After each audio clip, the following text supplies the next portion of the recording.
తప్పుడు కేసులతో ఎలా వేధిస్తారో మాకు బాగా తెలుసు అంటే హైకోర్టు ధర్మాసనం ఘాటుగా వ్యాఖ్యానించినటువంటి అంశం ఇది.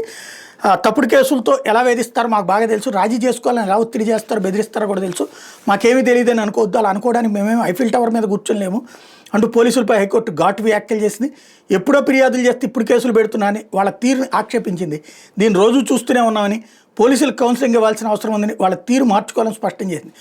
పిటిషనర్ పఠాన్ కరీంసా విషయంలో ఏ రకంగా జోక్యం చేసుకోవద్దని పల్నాడు జిల్లా పిడుగురాళ్ల స్టేషన్ హౌస్ ఆఫీసర్ ఎస్హెచ్ఓను ఆదేశించింది. ఒకవేళ జోక్యం చేసుకున్నట్టు మా దృష్టికి వస్తే తీవ్రంగా పరిగణిస్తామని హెచ్చరించింది.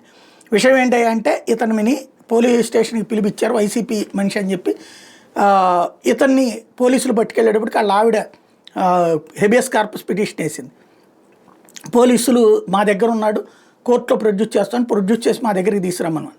నేను ప్రొడ్యూస్ చేసి తీసుకొచ్చిన తర్వాత అతను ఈ కోర్టులో చెప్పాడు, హైకోర్టులో పోలీసులు సివిల్ డిస్ప్యూట్లో నన్ను వేధిస్తున్నారు, వేరేగా బెదిరిస్తున్నారు అన్నట్టుంది.